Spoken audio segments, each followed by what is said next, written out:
Números, capítulo 11. O povo começou a murmurar da vida difícil, e o Eterno ouviu. Depois que ouviu, sua ira se acendeu.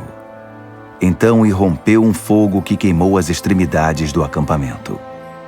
O povo suplicou a ajuda de Moisés. Ele orou ao Eterno, e o fogo se apagou. Eles chamaram o lugar Taberá, fogo, porque o fogo do Eterno havia queimado contra eles. Alguns estrangeiros que viajavam com eles estavam com vontade de comer carne e logo induziram todo o povo de Israel a reclamar e murmurar. Por que não temos carne? No Egito comíamos peixe e era de graça.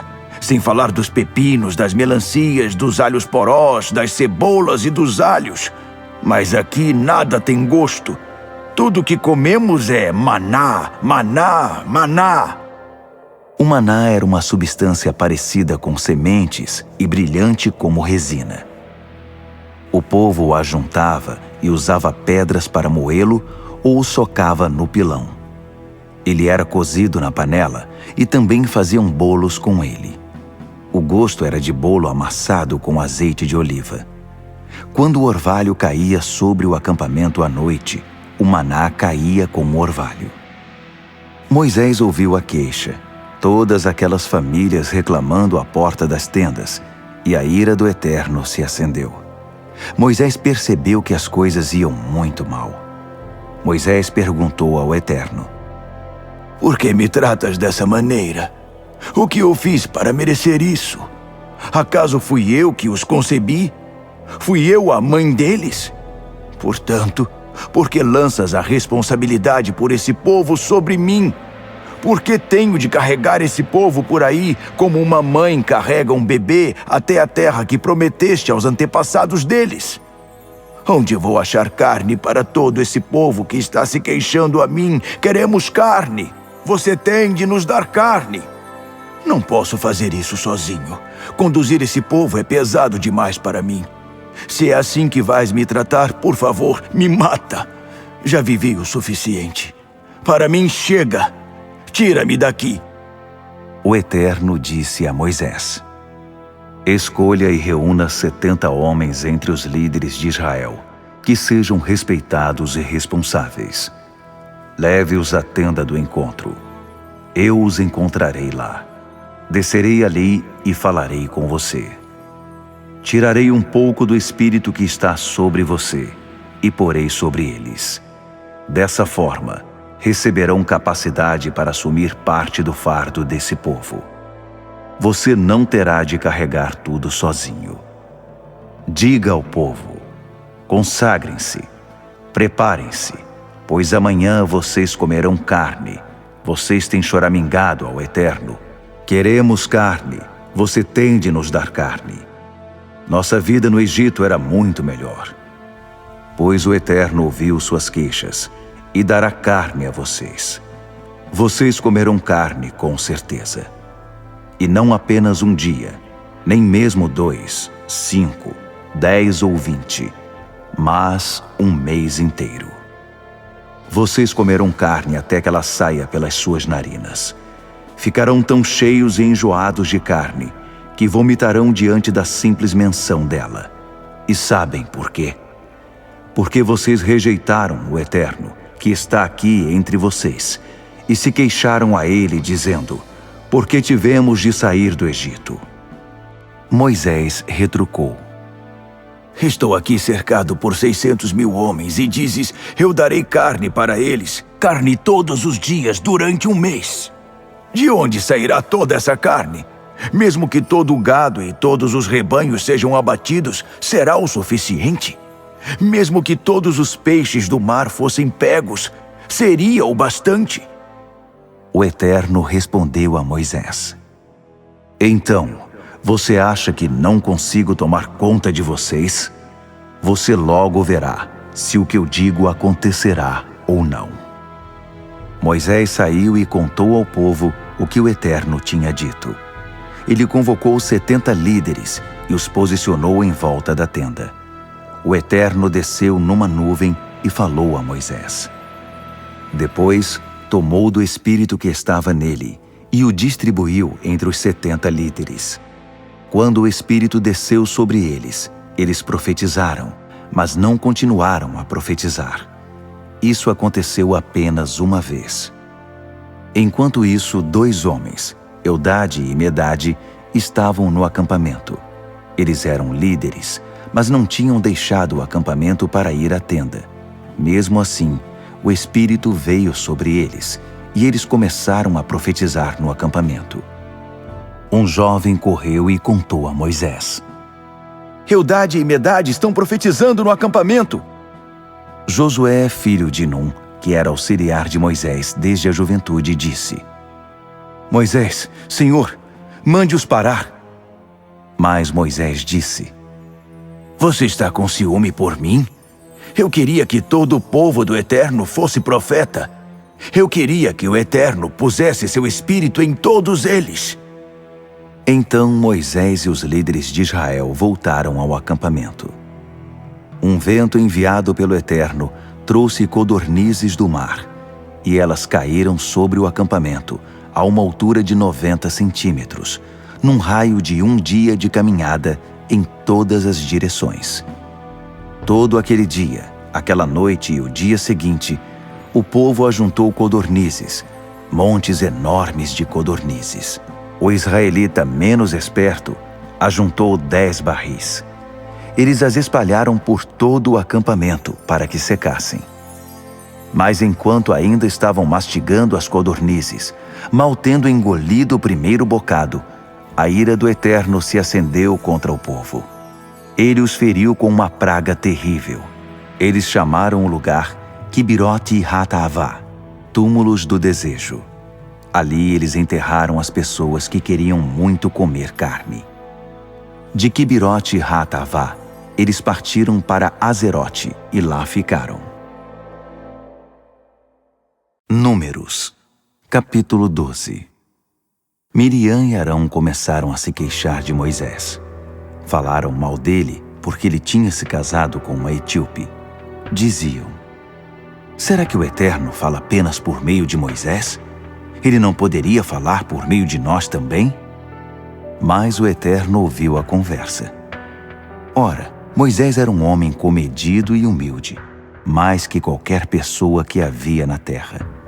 O Eterno imediatamente ordenou a Moisés, Arão e Miriam: saiam vocês 3 e vão à tenda do encontro. Os 3 foram. O Eterno desceu numa coluna de nuvem e se pôs à entrada da tenda. Ele chamou Arão e Miriam perto de si. Quando eles se aproximaram, ele disse: ouçam com muita atenção o que estou dizendo a vocês. Se há um profeta do Eterno entre vocês, eu me revelo a ele em visões. Eu falo com ele em sonhos. Mas não é assim que faço com meu servo Moisés. Ele é responsável por toda a minha casa. Falo com ele na intimidade, em pessoa, com palavras diretas, sem rodeios nem enigmas. Ele vê a própria forma do Eterno. Portanto, por que vocês não mostraram reverência e respeito quando falaram contra meu servo, contra Moisés? A ira do Eterno ardeu contra eles, e ele se retirou. Quando a nuvem se afastou da tenda, aconteceu a desgraça. Miriam estava leprosa, sua pele parecia neve. Arão olhou para Miriam e concluiu: é lepra. Ele disse a Moisés: por favor, meu senhor, não seja tão duro contra nós por causa desse pecado tolo e impensado. Por favor, não permita que Miriam pareça um bebê abortado do ventre da mãe, com metade do corpo em decomposição. E Moisés suplicou ao Eterno: por favor, Deus, eu te peço que a cures. Eu te peço que a cures. O Eterno respondeu a Moisés: se o pai de Miriam tivesse cuspido no rosto dela, não ficaria ela envergonhada por 7 dias? Isole-a fora do acampamento por 7 dias. Depois, ela poderá ser recebida outra vez na comunidade. Assim Miriam ficou isolada fora do acampamento durante 7 dias. O povo não partiu dali enquanto ela não foi reintegrada ao povo. Só então o povo partiu de Azarote e armou seu acampamento no deserto de Parã. Números, capítulo 13. O Eterno disse a Moisés: Envie homens para uma missão de reconhecimento da terra de Canaã que estou dando ao povo de Israel. Envie um homem de cada tribo dos seus antepassados, homens experientes e fiéis às suas tribos. Assim Moisés os enviou do deserto de Parã, como o Eterno havia ordenado. Eram todos líderes em Israel, um de cada tribo. Estes eram seus nomes: de Ruben, Samua, filho de Zacur; de Simeão, Safate, filho de Ori; de Judá, Calebe, filho de Jefoné; de Issacar, Igal, filho de José; de Efraim, Oséias, filho de Num; de Benjamim, Paute, filho de Rafu; de Zebulon, Gadiel, filho de Sode; de Manassés, uma tribo de José, Gade, filho de Suzi; de Dan, Amiel, filho de Gemali; de Azer, Setur, filho de Micael; de Naphtali, Nabi, filho de Vofsi; de Gade, Jeuel, filho de Maqui. Esses são os nomes dos homens que Moisés enviou em missão de reconhecimento da terra. Moisés deu a Oséias, salvação, filho de Num, um novo nome: Josué, Deus salva. Antes que partissem para a missão de reconhecimento de Canaã, Moisés os advertiu: Subam através do Neguebe e então entrem na região montanhosa. Observem toda a terra e vejam como ela é. Analisem o povo que vive lá. É forte ou fraco? É numeroso ou pequeno? Observem a terra. É agradável ou ruim? Descrevam as cidades em que eles moram. Elas têm muros ou não são fortificadas? E analisem o solo. É fértil ou inaproveitável? Há florestas na terra? E tentem trazer umas amostras dos produtos da terra. Estamos na estação das primeiras uvas. Depois disso, puseram-se a caminho. Eles observaram a terra desde o deserto de Sim até Reobe, perto de Lebo-Hamate. Sua rota atravessava o deserto de Neguebe e conduzia a Hebrom. Ainã, Sesai e Talmai, descendentes do gigante Enaque, viviam ali. Hebrom havia sido construída 7 anos antes de Zoan, no Egito. Quando chegaram ao vale de Escol, cortaram um ramo com um único cacho de uvas, e foram necessários 2 homens para carregá-lo pendurado numa vara. Também colheram romãs e figos. Chamaram o lugar Vale de Escol, Vale do Cacho de Uvas, por causa do enorme cacho de uvas que cortaram ali. Depois de 40 dias de reconhecimento da terra, eles voltaram para seu povo. Eles se apresentaram a Moisés e Arão e a toda a congregação de Israel no deserto de Parã, em Cádiz, e fizeram um relato a todo o povo e mostraram os frutos da terra. Então, contaram a história da viagem. Fomos ver a terra como vocês mandaram. Que maravilha! De fato, manam leite e mel ali. Vejam só estes frutos.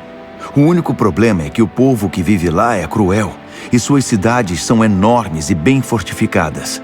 Pior ainda, vimos lá os descendentes de Enaque. Os amalequitas estão espalhados pelo Neguebe. Os hititas, os jebuseus e os amorreus ocupam a região montanhosa. Os cananeus estão estabelecidos à margem do mar Mediterrâneo e ao longo do Jordão. Calebe pediu uma parte e disse: Vamos subir e conquistar a terra! Agora! Nós vamos conseguir! Mas os outros disseram: Não podemos atacar aquele povo. Eles são mais fortes que nós. E os boatos começaram a circular entre o povo de Israel. Diziam: Observamos a terra de uma extremidade à outra. É uma terra que devora seus habitantes. Todas as pessoas que vimos lá eram enormes. Imaginem que vimos até os Nefilins. Os gigantes de Enaque são descendentes dos Nefilins. Diante deles, nos sentimos como gafanhotos.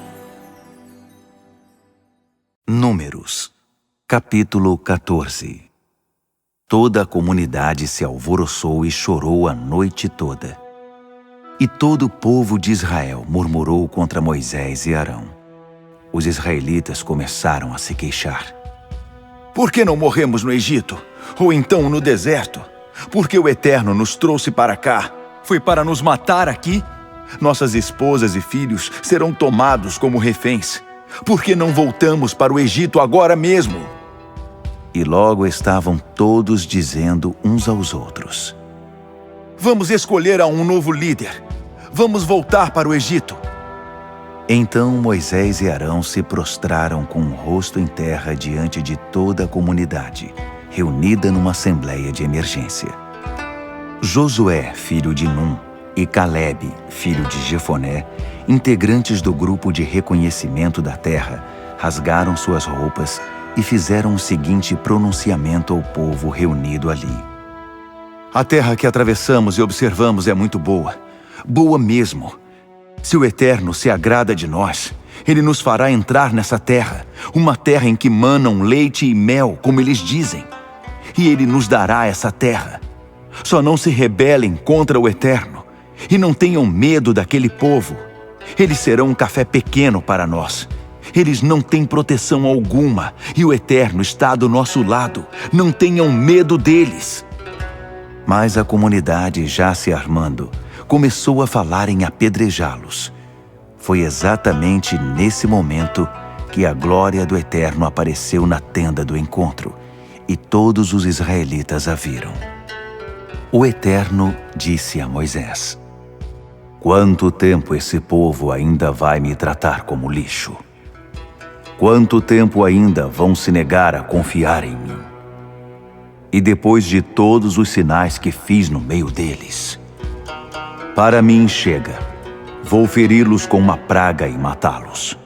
Mas de você farei um povo maior e mais forte que qualquer povo que já existiu na terra.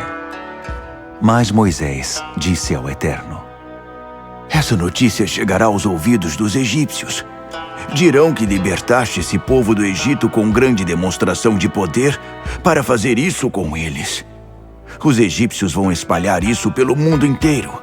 Eles já sabem que és o Eterno, que estás do lado desse povo, que estás presente entre eles e que eles te veem com os próprios olhos na nuvem que paira sobre eles, na coluna de nuvem que os conduz de dia e na coluna de fogo de noite. Se exterminares esse povo com um só golpe, todas as nações que souberem desse fato dirão: o Eterno não conseguiu levar aquele povo para a terra que havia prometido a eles. Por isso os matou no deserto. Em vez disso, que a força do Senhor se manifeste e seja engrandecida, segundo o que prometeste. O Eterno, que demora em se irar e que é grande em amor leal, que perdoa a iniquidade, a rebeldia e o pecado, se bem que não faça vista grossa ao pecado, mas estende as consequências dos pecados dos pais aos filhos, até a 3ª geração e mesmo até a 4ª. Por favor, perdoa as maldades desse povo, com base na imensidão do teu amor leal, como sempre os tens perdoado desde a saída do Egito. O Eterno disse: Eu os perdoarei, em consideração às suas palavras, Moisés. Mas tão certo como vivo, e como a glória do Eterno enche toda a terra, nem mesmo um desses que viram a minha glória e os sinais e milagres que fiz no Egito e no deserto, e me provocaram o tempo todo, fechando os ouvidos para mim. Nenhum deles porá os olhos na terra que prometi solenemente aos seus antepassados. Nenhum dos que me trataram com desprezo verá a terra. Mas com meu servo Calebe, a história é outra. Ele tem um espírito diferente e me segue com convicção. Eu o levarei para a terra que ele observou, e seus filhos a herdarão. Já que os amalequitas e cananeus estão tão bem estabelecidos nos vales neste momento, mudem a rota e voltem para o deserto pelo caminho que vai para o Mar Vermelho. O Eterno disse a Moisés e Arão: quanto tempo ainda vai durar essa murmuração contra mim por essa comunidade infestada pelo mal? Eu estou cheio de queixas desses israelitas murmuradores. Diga-lhes: tão certo como eu vivo, decreto do Eterno, eis o que vou fazer. Os cadáveres de vocês serão espalhados pelo deserto. De todos os que foram contados no recenseamento e estão com 20 anos de idade ou mais, de toda essa congregação de murmuradores e resmungões, nenhum entrará na terra para fazer sua habitação ali, na terra prometida solenemente, exceto Calebe, filho de Jefoné, e Josué, filho de Num. Os filhos de vocês, exatamente os que vocês disseram que seriam tomados como reféns, são esses os que desfrutarão a terra que vocês rejeitaram, enquanto os cadáveres de vocês apodrecerão no deserto. Os filhos de vocês viverão como pastores no deserto durante 40 anos, vivendo com as consequências da infidelidade de vocês, até que o último homem desta geração caia morto no deserto. Vocês observaram a terra durante 40 dias, pois o castigo será 1 ano de deserto para cada dia, uma sentença de 40 anos a cumprir pelos seus pecados. Um longo aprendizado a respeito do meu desgosto. Eu, o Eterno, falei, e executarei minha sentença contra toda essa comunidade infestada pelo mal, que se amotinou contra mim. Vocês encontrarão seu fim neste deserto. Todos morrerão aqui. Os homens que Moisés havia enviado para fazer o reconhecimento da terra e que fizeram circular os boatos, levando a comunidade a se queixar contra Moisés, morreram em seguida. Depois de espalhar informações falsas a respeito da terra, eles morreram vítimas de uma praga, num confronto com o Eterno. Apenas Josué, filho de Num, e Calebe, filho de Jefoné, sobreviveram dos homens que foram enviados na missão de reconhecimento. Moisés comunicou a decisão do Eterno ao povo de Israel, e eles se entristeceram e choraram muito. Mas no dia seguinte, bem cedo, partiram na direção das montanhas, dizendo: aqui estamos prontos. Vamos atacar a terra que o Eterno nos prometeu. Nós pecamos, mas agora estamos prontos. Mas eles foram repreendidos por Moisés. Por que estão desobedecendo ao Eterno outra vez? Isso não vai dar certo. Não ataquem ninguém. O Eterno não está com vocês nessa empreitada. Vocês serão derrotados pelos seus inimigos. Os amalequitas e os cananeus estão de sobreaviso e matarão vocês. Vocês deixaram de seguir o Eterno e de obedecer a Ele. Por isso, Ele não irá com vocês agora. Mas eles foram mesmo assim. Transpirando arrogância, rumaram afoitos para a região montanhosa. Mas nem a Arca da Aliança, nem Moisés saíram do acampamento. Os amalequitas e cananeus que viviam nas montanhas saíram das cidades e os atacaram. Os israelitas foram derrotados e perseguidos por todo o caminho até Ormá.